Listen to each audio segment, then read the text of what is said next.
Mendengar istilah gunung goib, mungkin yang akan tersirat di pikiran kita adalah sebuah gunung yang ditempati oleh bangsa jin. Karena sejatinya, jin memang menyukai tempat-tempat seperti pegunungan.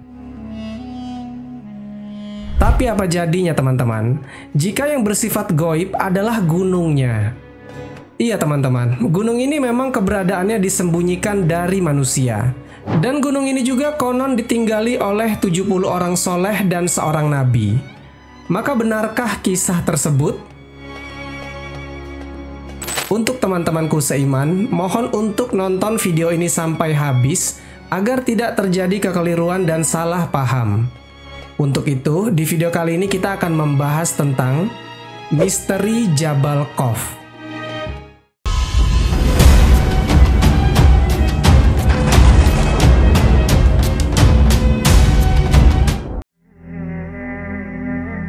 Assalamualaikum warahmatullahi wabarakatuh, Sobat Jazirah Ilmu yang dimuliakan Allah.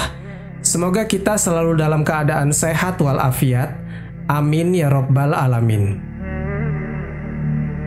Konon ada yang bilang gunung atau Jabal Qaf ini adalah gunung terbesar di dunia dan merupakan induknya para gunung yang ada di seluruh muka bumi, di mana gunung-gunung lain adalah urat-uratnya. Rasulullah Shallallahu Alaihi Wasallam bersabda, sesungguhnya di balik gunung Qaf terdapat sebidang tanah putih yang tiada tumbuhannya. Luas tanah itu seperti luas dunia 7 kali. Di situ penuh sesak dengan malaikat, sehingga andai kata sebuah jarum dijatuhkan dari atas, niscaya terjatuh di atas salah satu dari mereka. Tiap-tiap tangan mereka memegang bendera yang panjangnya 60 farsakh. Tiap bendera tulisannya La ilaha illallah Muhammadur Rasulullah. Tiap malam Jumat, mereka berkumpul di sekeliling gunung itu untuk merendahkan diri kepada Allah Subhanahu wa Ta'ala dan memohon keselamatan buat umat Muhammad Sallallahu Alaihi Wasallam. Jika fajar subuh sudah terbit, mereka berdoa, "Ya Allah, ampunilah orang yang mandi hari Jumat dan yang sedang menghadiri Jumat." Mereka berdoa dengan suara tangis dan keras. Lalu Allah Subhanahu wa Ta'ala berfirman, "Hai malaikatku, apa yang kalian kehendaki?" Mereka menjawab, "Kami berkehendak engkau mau mengampuni dosa umat Muhammad Sallallahu Alaihi Wasallam." Allah Subhanahu wa Ta'ala berfirman, "Aku telah mengampuni mereka." Bukit Qaf diciptakan Allah dari batu zamrud hijau sehingga warnanya berpengaruh terhadap warna biru langit dunia. Jadi katanya, warna biru langit berasal dari gunung Qaf. Gunung Qaf adalah gunung yang mengelilingi segenap penjuru dunia, dan gunung ini konon dijaga malaikat yang besar, kekar, dan kuat. Teman-temanku seiman, ada sebuah kisah tentang seseorang yang pernah berkunjung ke gunung ini. Dia adalah Raja Zulkarnain yang hidup pada tahun 500-an sebelum Masehi. Pada suatu hari, Raja Zulkarnain naik ke atas bukit Qaf dan bertanya, "Hai Jabal Qaf, di bawahmu ada bukit-bukit kecil. Coba ceritakan kepadaku kekuasaan Allah yang demikian itu." Bukit Qaf menjawab, "Di bawahku ada bumi yang berjarak 500 tahun perjalanan. Ditambah pula oleh Allah Subhanahu wa Ta'ala yang memiliki kekuatan yang sangat besar, yakni 500 bukit yang dijadikan dari air yang dibekukan, dan itu bukanlah es ataupun salju." Dengan air yang dibekukan itu dimaksudkan sebagai daya tahan terhadap lapisan bumi agar tidak habis dan hancur terbakar oleh kedahsyatan ganasnya api neraka yang ada di bawah lapisan bumi yang terbawah. Jika kita melihat di dalam Al-Quran, Allah Subhanahu wa Ta'ala berfirman, "Dan dipancangkannya di bumi itu gunung yang menjadi pasaknya, agar kamu tidak berguncang." Al-Quran Surat Luqman ayat ke-10.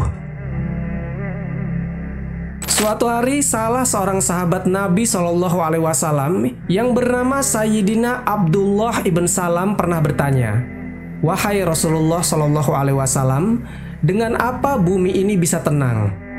Nabi Shallallahu Alaihi Wasallam bersabda, "Dengan beberapa gunung." Abdullah ibn Salam bertanya lagi, "Lalu dengan apa gunung-gunung itu dikokohkan?" Nabi SAW bersabda, "Dengan gunung Qaf yang dibuat dari batu zamrud hijau dan birunya langit." Setelah itu ditanya lagi, "Berapa jarak tinggi gunung itu dari bumi ke langit dunia?"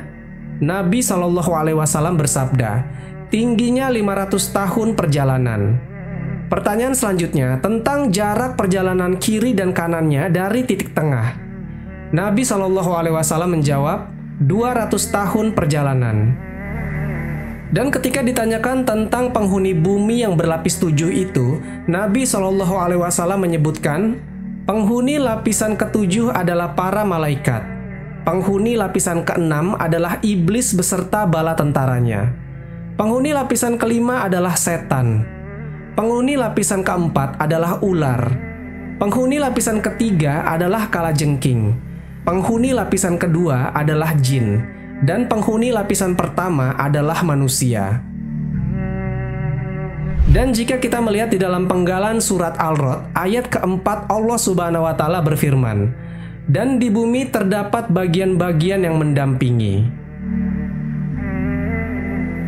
Menurut seorang ulama Turki yang bernama Syekh Nazim mengatakan, Gunung Qaf adalah sebuah gunung yang dikelilingi beberapa buah lembah dan bukit.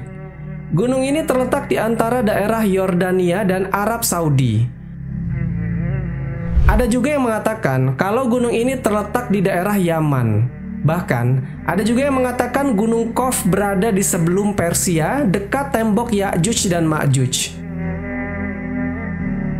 Gunung Qaf adalah daerah yang sangat luas. Di sana hidup para waliullah dari golongan laki-laki yang jumlahnya sekitar 70 orang. Semua penduduk dari Gunung Qaf ini adalah laki-laki soleh dari golongan manusia yang telah menjauhkan diri dari kehidupan duniawi dan memilih hidup hanya untuk beribadah saja. Gunung Qaf merupakan suatu daerah yang gaib, artinya dia tidak ada di alam nyata. Kehidupan di Gunung Qaf ini semuanya bersifat tersembunyi, dan sisi kegaibannya pun setara dengan sisi kegaiban alam malaikat. Dan konon, tak jauh dari Gunung Qaf tersebut, ada sebuah pulau yang dinamakan dengan Pulau Al-Khadar. Di sanalah tempat bertemunya dua arus air laut dan sungai. Dan katanya di pulau itulah tinggal seorang Nabiullah yang terkenal yang bernama Nabiullah Khidir alaihissalam. Selain Gunung Qaf, ada juga Gunung Nu'an atau Nun. Gunung Nun terletak di paling timur dunia. Ada yang mengatakan daerah itu adalah Pulau Kalimantan. Gunung Nun ini teman-teman, daerahnya mirip dengan Gunung Qaf. Perbedaannya adalah kalau di Gunung Qaf penduduknya laki-laki semua, tapi di Gunung Nun ini penduduknya wanita semua yang jumlahnya 30 orang.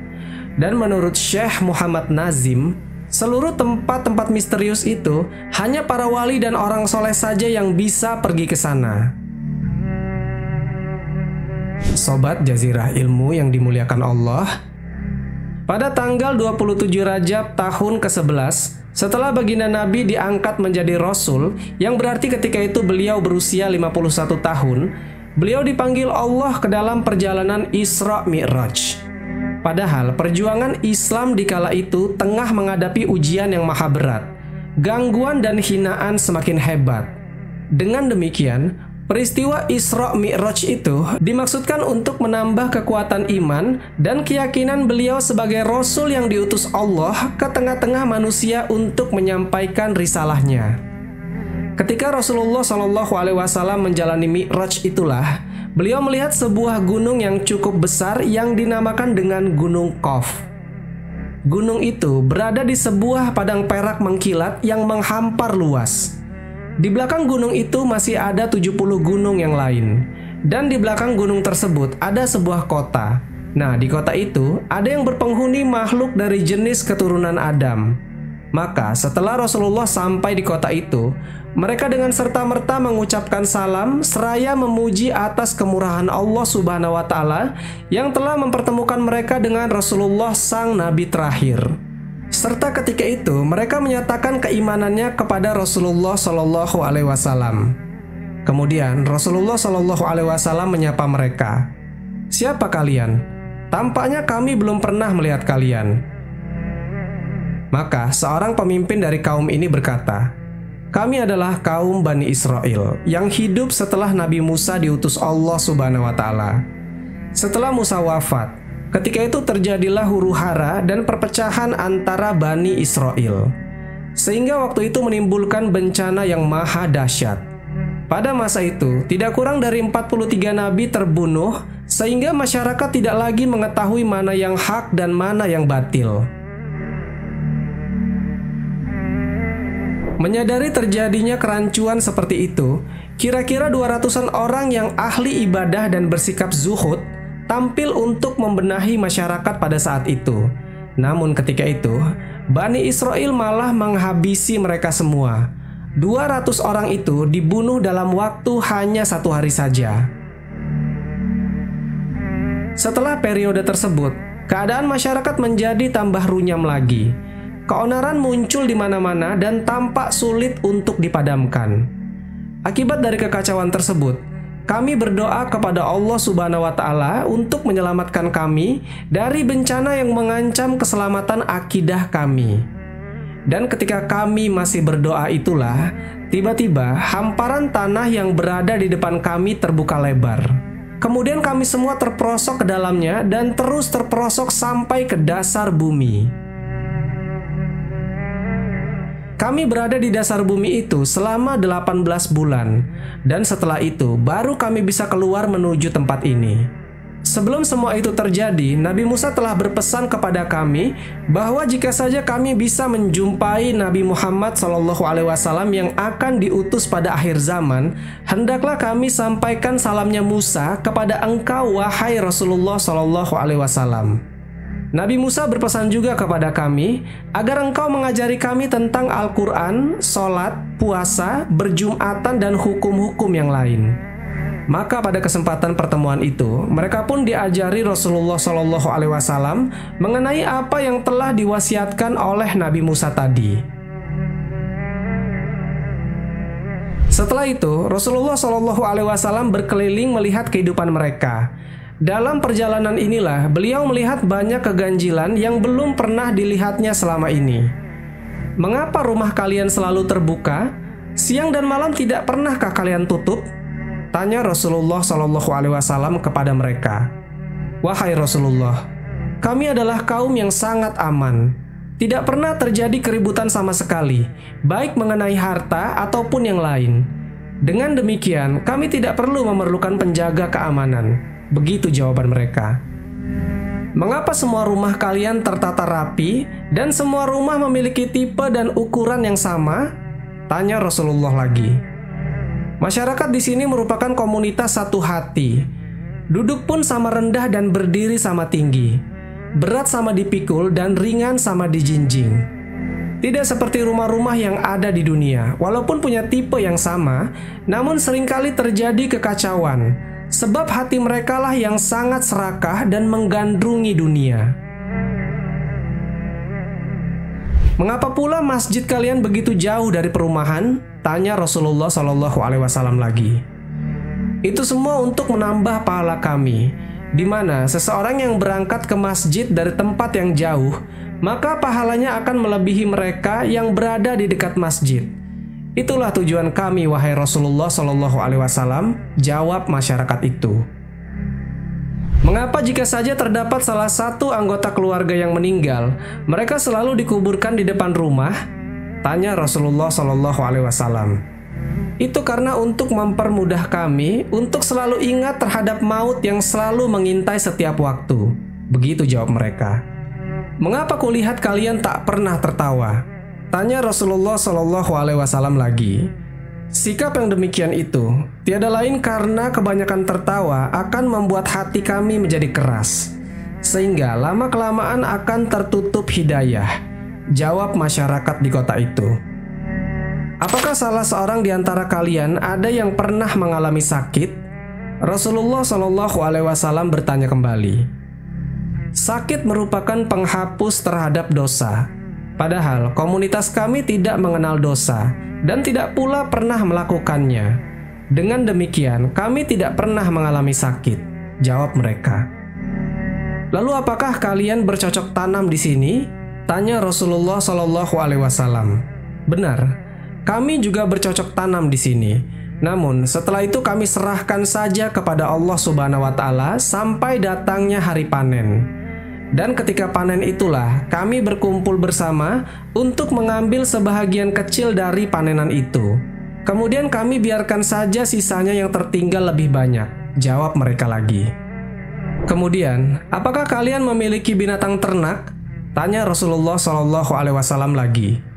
Benar, kami pun di sini beternak.